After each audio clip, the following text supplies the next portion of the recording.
Où en étions-nous? Ayant étalé mon avis sur la fameuse trilogie de Sam Raimi, il fallait bien se douter que tôt ou tard, nous allions en parler. Les films de super-héros, bien qu'ayant une place très importante dans le cinéma d'action et de divertissement, aura toujours eu une licence dont je me suis particulièrement attaché. Car aujourd'hui, faire le juste milieu entre la vision des comics et celle du réalisateur peut parfois faire l'objet de nombreuses discordes, nous mettant en valeur diverses visions et exposant notre ressenti personnel sur une œuvre. Et lorsque je vois tous les débats inutiles sur ce que vaut Superman Returns par rapport à Man of Steel, le Batman de Schumacher par rapport à Nolan, ou encore tout simplement ceux de Raimi par rapport à Mark Webb, j'en viens à me poser une question.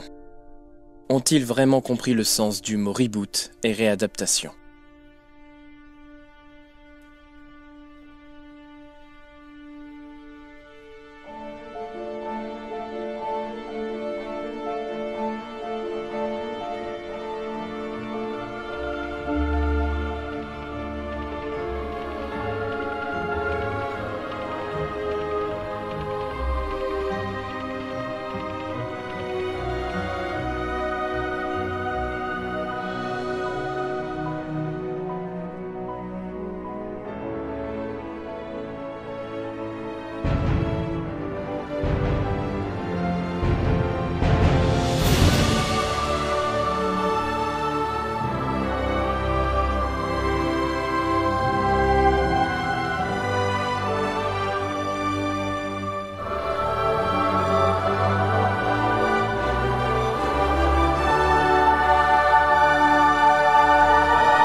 Comme vous le savez maintenant, Spider-Man fut l'objet de nombreux contrats avec divers studios. Ayant appartenu à Cannon Group dans les années 80 jusqu'à sa faillite, il appartiendra à Carolco en 1990 qui revendra les droits de l'Homme Araignée à Columbia Pictures chez Sony en 1999. À partir de là, différents films virent le jour, créant une première adaptation sous forme d'une trilogie qui aura duré 5 ans, une seconde venant toujours du même studio et se voulant plus sombre et réaliste à la Dark Knight, jusqu'à ce que Sony Pictures fasse un accord avec Marvel Studios afin de se partager le personnage pour son implication officielle dans le MCU avec Civil War, Homecoming, Infinity War et bien d'autres. Cependant, concentrons-nous plutôt sur Mark Webb. Spécifiquement connu pour le film 500 jours ensemble, ce dernier s'impliqua à la réalisation, avec comme responsable au scénario Alvin Sergeant, à qui on doit le sublime Spider-Man 2, Stephen Close pour la plupart des films Harry Potter, ainsi que James Vanderbilt pour... Bref, pratiquement que du beau monde pour un blockbuster d'été. Mais alors, que promettait The Amazing Spider-Man ? Une histoire plus originale, basée sur le passé des parents de Peter Parker, une ambiance plus terre-à-terre, la promesse de l'implication d'un nouvel antagoniste encore jamais vu au cinéma, ainsi qu'une romance plus actuelle et moins gnangnante que celle de Raimi. Et mon Dieu, c'est fou à quel point le film a partagé les fans. D'un côté, nous avons les fidèles hardcore qui iront jusqu'à cracher sur la trilogie de Raimi, allant parfois jusqu'à exposer des idées débiles, et de l'autre, nous avons ces rageux trop rétrospectifs. Et au milieu de cette fameuse guéguerre de fans, il y a ceux qui savent faire la juste part des choses, prenant le temps de bien digérer le sujet avant de déverser leur haine. Moi y compris. Le Spider-Man de Raimi aura toujours eu un style très personnel, mais surtout cohérent. Le premier opus aura adopté un aspect plus universel, sans trop approfondir le méchant, tout en gardant une motivation logique. C'est avec le second opus que l'on sera passé au niveau supérieur, en s'intéressant à la psychologie de Peter Parker et afin de s'assurer d'une atteinte générale parmi les spectateurs. Et enfin, un troisième opus plus épique que les autres et souffrant d'un développement plus superficiel, mais rien de pénalisant pour autant. Tobey Maguire, c'est l'incarnation du super-héros du début des années 2000. Andrew Garfield, une version beaucoup plus actuelle. Sauver la demoiselle en détresse à plusieurs reprises, le mec minable qui devient un héros, la piqûre aléatoire lors d'une sortie scolaire, tout cela relève des comics. Une logique à prendre, à accepter, tout simplement parce qu'elle relevait d'une mentalité bien spécifique. Et aujourd'hui, fatalement, notre point de vue et nos repères ainsi que nos valeurs ont changé. Ce qui a fait que malheureusement pour beaucoup, la version de Raimi n'est qu'une déception. Essayez de prendre du recul, de comprendre dans quel contexte ce film a été fait, dans quel but, avec quelle psychologie, quels idéaux,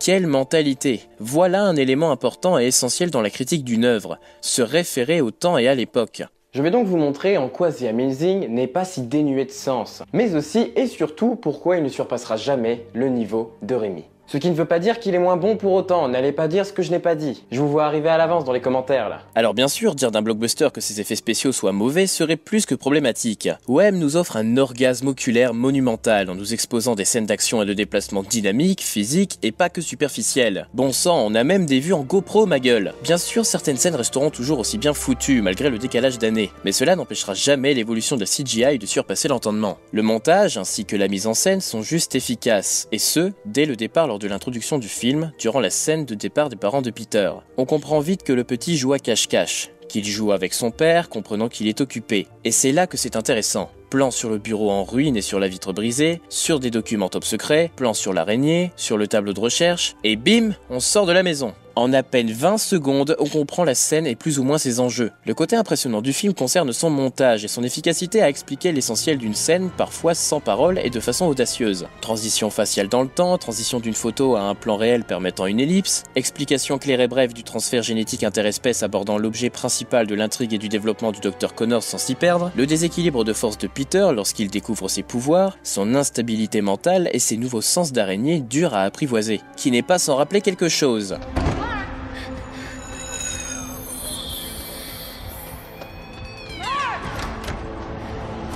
Ah, et petit bonus aussi, nous avons droit à un petit plan sur le logo de Spidey sur son skate. Si, là. Oh, j'adore. Ah, et j'ai encore un exemple concret de scène efficace, à savoir le moment où Peter découvre la nouvelle nature du Dr Connors. Un plan sur le produit utilisé, sur les écailles présentes sur sa nuque, sur son comportement étrange, ainsi que l'état physique de la souris Fred ayant servi de cobaye. Ce qui en vient à parler de la modélisation du lézard. Et contrairement à certains qui trouvent que son design est juste ignoble parce qu'il ne ressemble pas à celui des comics, on vous dira en toute discrétion...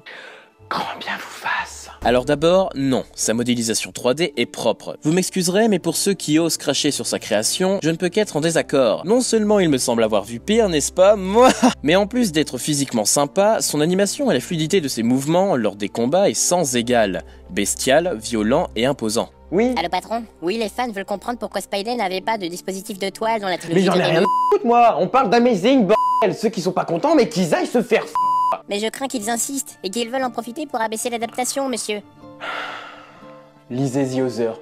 Ça en calmera certains. Oui, le lance-toile, parlons-en. Pour beaucoup, c'était juste beaucoup mieux et logique d'avoir ajouté un peu de réalisme sur les pouvoirs de l'araignée. Effectivement, le fait qu'un corps humain ne puisse pas produire une quantité si importante de toile organique pouvait poser la question. Mais enfin, c'est pas comme si le reste de ses pouvoirs était tout aussi réaliste, hein. On reste dans une adaptation comics. Je peux comprendre la préférence des uns et des autres entre les deux versions différentes de la toile. D'un côté, l'aspect mutant peut justifier l'inutilité d'un dispositif, et de l'autre, à l'inverse, ce manque de capacité peut rendre la chose en apparence plus terre à terre. Personnellement, je préfère la toile synthétique, mais encore une fois, c'est une question de goût. Le débat n'a même pas à avoir lieu. Que dalle! Car au-delà de ça, sa reproduction au sein même du long métrage est plus intéressante que Raimi, car on suit sa confection, et on ressent cet aspect tactile et physique. On a même l'impression de pouvoir le toucher tellement elle est bien incrustée lors des mouvements. Tout cela affilié aux prises de plan et à la mise en scène nous donnant donc un nouvel écosystème, permettant d'adapter l'histoire de façon plus moderne.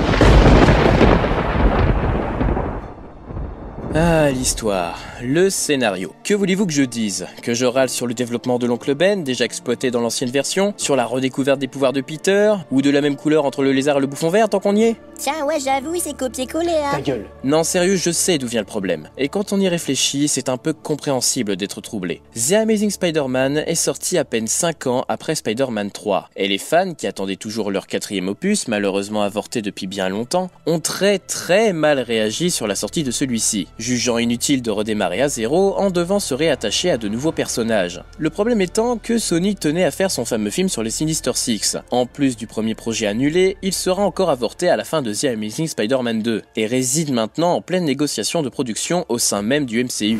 Et donc voilà ce qui tracasse les gens. Tout l'arc narratif autour de l'oncle Ben, déjà vu et compris pour tout le monde. Ils auraient pu réaliser un flashback, c'est vrai, ou en parler brièvement. Mais pourquoi ils ne l'ont pas fait? Pourquoi cela avait tant d'importance pour le film de réintégrer ce passage? Eh bien tout d'abord, car je le rappelle, ça avait pour objectif d'aborder de façon inédite le passé des parents de Peter. Ce qui le fait donc enquêter, le fait découvrir les travaux génétiques de son père, afin qu'il se fasse piquer non aléatoirement dans un labo d'Oscorp, désormais intimement lié à notre héros, là où ça n'était pas du tout le cas avant. Avouez que ça semble plus crédible là tout de suite. Et donc, s'il est nécessaire de lui faire découvrir ses pouvoirs en cours de film, ce qui donne droit, je le rappelle, à d'excellents passages de mise en scène, il aurait été à mon sens débile de faire mourir son oncle avant sa piqûre, car dans ce contexte, il n'aurait pas spécialement compris le sens des responsabilités maintenant. De plus, ce n'est pas comme si cet élément de l'intrigue avait empêché de développer le reste du casting et des événements. Tiens d'ailleurs, puisqu'on parle d'événements narratifs, parlons un peu des payoffs présents plusieurs fois durant tout le film, cela servant à introduire un élément essentiel à l'histoire afin de le réutiliser un peu plus tard dans la trame narrative. Et on y a droit dès le départ, comme lorsque l'on observe à plusieurs reprises les symboles présents sur les dossiers de Richard Parker, amenant Peter au fameux labo d'Oscorp, et étant partiellement liés aux travaux ayant servi à créer le lézard. Également le payoff de la scène où Gwen demande le nom de Peter pour le reconnaître ensuite chez Oscorp, ou encore le payoff sur la chaîne de Ganali présentée lors des travaux du Dr Connors, qui sera l'élément central du plan du lézard. Tout cela permettant de façon grossière certes, mais aussi efficace de bien suivre l'histoire. Au moins on n'ira pas par exemple râler sur le dispositif de dispersion de sérum en le jugeant d'objet MacGuffin apparaissant sans raison lors de l'histoire. Certains passages peuvent cependant être remarqués, tels qu'une incohérence de temps et d'espace avec la fameuse scène de la grue, certes stylée, mais trop irréaliste, avec une façon trop kitsch de représenter l'aide des New-Yorkais. Ouais, avouez que c'est un petit peu abusé quoi, à mon goût. Bref, pour résumer, on suit la prologue sur la psychologie de Peter, l'acte 1 sur la découverte des pouvoirs, l'acte 2 sur la naissance d'un héros et d'un vilain, et l'acte final concluant l'histoire et ses enjeux. Bref, en termes de gestion de scénario, tout cela reste globalement simpliste, qui ne surpassera jamais la version simple et parfois trop facile de Raimi, mais qui cependant détrônera sans conteste presque n'importe quel film du MCU, à certaines exceptions près. Enfin bon.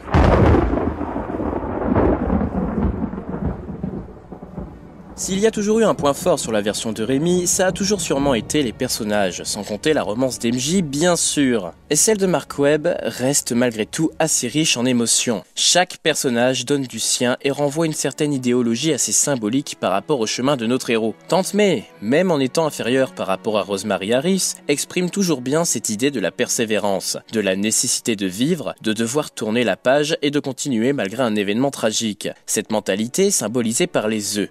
Si. Hey, May. Yeah. Eggs? Organic, got it. Vous savez le pack 2 que Peter doit acheter en début de film et qu'il oubliera à plusieurs reprises. Ce geste qui symbolise l'accomplissement d'un but. Être heureux tout en aidant les autres. Être cordial et tolérant même envers ses ennemis. Une idée bien différente et beaucoup plus subtile mais qui existe. Peter Parker, if there's one thing you are, it's good. Anyone has a problem with that can talk to me.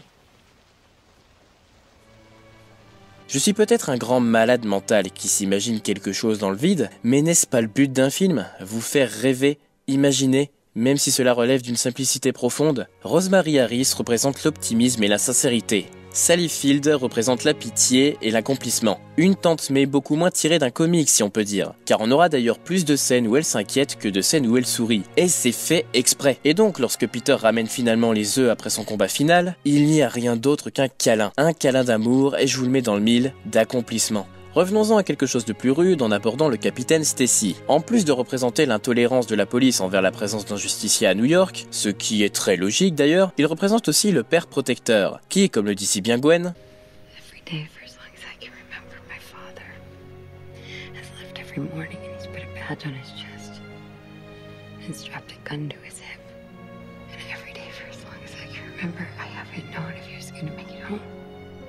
il est conscient des risques, mais s'implique parce que c'est son devoir, et par conséquent sa responsabilité. Et a un regard certes un peu trop stéréotypé, j'avoue, mais qui passe. Et bien sûr, s'il ne fallait pas que ça suffise, revenons sur cette fameuse scène.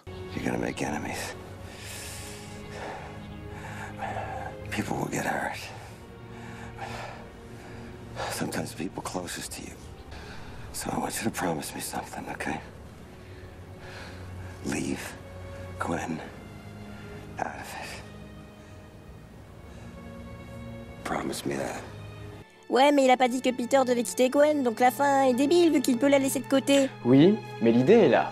Car sans vouloir contrarier qui que ce soit, à partir du moment où Gwen reste avec Peter, elle est en danger. Ils communiquent bien, par texto, par appel, et s'ils veulent être ensemble, ils sont bien obligés de se voir. Alors cette réflexion est totalement conne. Alors non, un gros dilemme se crée. Là où ce que j'apprécie par rapport à Raimi, c'est que Peter fait confiance à Gwen. C'est une femme forte, qui n'hésitera pas une seconde à agir pour aider la ville, et à se défendre toute seule, au lieu d'attendre gentiment de se faire sauver sans rien faire.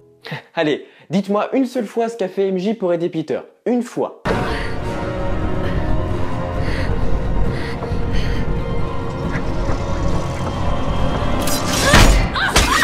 Ah ouais. Ah si, c'est bien. Non, si, c'est pas mal. Non, franchement, c'est pas mal. Franchement... Le caractère très audacieux de Gwen est tout à son honneur et permet une relation fluide, logique et niaise mais pas bêtement. L'alchimie entre les deux personnages marche beaucoup, même si certes certains trucs chiants m'énervent encore, tels que le fait que Gwen fréquente le gros bras Flash qui se révèle être un gros con au départ, mais qui cependant s'avère évoluer à la fin du film, respectant beaucoup plus les gens dans son lycée.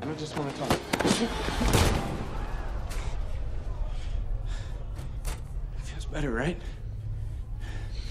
Look, your uncle died. I'm sorry. I get it. I'm sorry. Okay.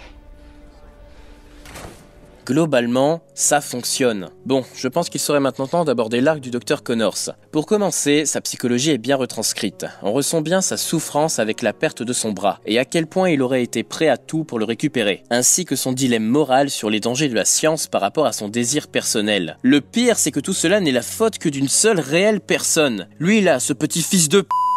Ah mais quelle idée de faire du chantage pour le licencier s'il n'accélère pas les tests. Et de en plus l'obliger à injecter le sérum aux blessés de guerre de l'armée. Est-ce sûr que s'il n'y avait pas ce genre d'abruti dans les films, la plupart des scénarios seraient tombés à l'eau. Et je ne vais non pas critiquer le développement du Dr Connors qui reste au même niveau que les anciens de Raimi, tout aussi humain avec des choix difficiles, mais plutôt celui du lézard. Parce que là où la folie d'Octopus était justifiée par l'explication des bras mécaniques et de leurs effets, ou même le bouffon vert et son double maléfique dans le miroir, parce qu'ici rien n'aborde en détail les conséquences du changement mental du sérum, mis à part un changement physique. Je veux dire, c'est lui qui parle là ou c'est une seconde personnalité? Non, vraiment, c'est pas abordé. Parce qu'entre nous, le plan du lézard est juste trop facile, trop simple, pas assez complexe. Et c'est un peu dommage que cela se finisse ainsi, sachant qu'en plus, le professeur aide Peter à se relever une fois revenu à la normale. Petite déception de ce côté-là tout de même. Bref, après avoir fait un peu le tour du casting, je pense pouvoir commencer. Andrew Garfield incarne un très bon, un excellent, un incroyable Spider-Man. Avec son humour un peu plus assumé que celui de Raimi, j'ai dit un peu plus assumé, ok, on se calme, une motivation logique, et justement parlons-en. Pour moi, le meilleur Peter Parker restera à jamais Tobey Maguire, pour ses émotions, sa bonté, et l'attachement qu'il nous aura apporté tout au long de son épopée. Mais en ce qui concerne Spider-Man, simplement par mesure de l'exploitation de ses pouvoirs et de son comportement général, je préfère Andrew Garfield. Car oui, bien que son rôle de Peter Parker reste très bien interprété, il est très loin du niveau de Raimi. On essaie même de le faire passer pour un loser, ce qui n'est clairement pas le cas. Maguire a la tête de l'esprit geek, du rejeté, de celui qui rêve d'avoir de l'importance. Et on comprend son personnage dès le départ, jusqu'au moment où il prendra confiance bien sûr. Garfield, lui, reste un lycéen lambda, n'a pas vraiment de style geek si ce n'est qu'il fait du skate. Mais ça rajoute du style pour l'actualité quoi, mais sans plus. Il ira même jusqu'à tenir tête à Flash en début de film, ce que l'autre n'aurait pas fait, clairement. Et ce qui n'est pas logique par rapport au personnage, car il n'est pas en manque d'assurance. Pas du tout même. On nous fait croire qu'il est sans amis, mais c'est superficiel, largement. On nous le montre comme intelligent et innovant, certes, perso je sais pas faire de Rubik's Cube, génial, et ma poignée de porte est pétée, donc nickel. Puis il trouve une équation qui marche à moitié vu que ça transforme les gens en lézards, donc bon.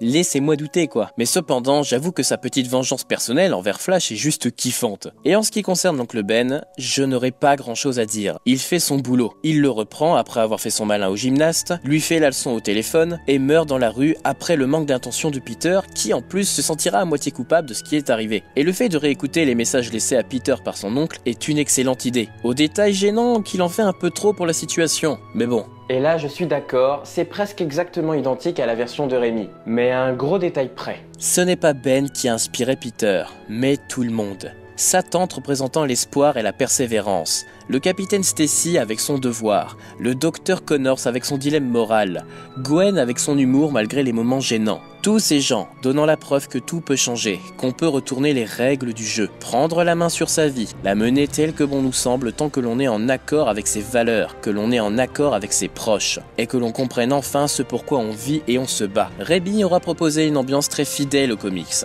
une morale symbolique, l'aspect certes kitsch mais humble du héros en chacun de nous, des antagonistes contre contrasté et profond, la remise en cause des valeurs du personnage principal, et même Mark Webb aura réussi à retranscrire la plupart de tout ça, mais de façon différente. Le film aura eu de nombreuses facilités scénaristiques, je le conçois, un développement qui ne va parfois pas au bout de son idée, quelques petites faiblesses scénaristiques ainsi que certaines incohérences gênantes, mais globalement, ça passe. Il n'est pas question de rabaisser une adaptation par rapport à une autre, mais une question de choix, de préférence, de diversité. Les fondations restent principalement les mêmes, mais impose une vision très différente de l'ancienne version, et restera malgré tout un film de super-héros digne de ce nom, aussi bien dans l'âme des fans que dans le monde du cinéma.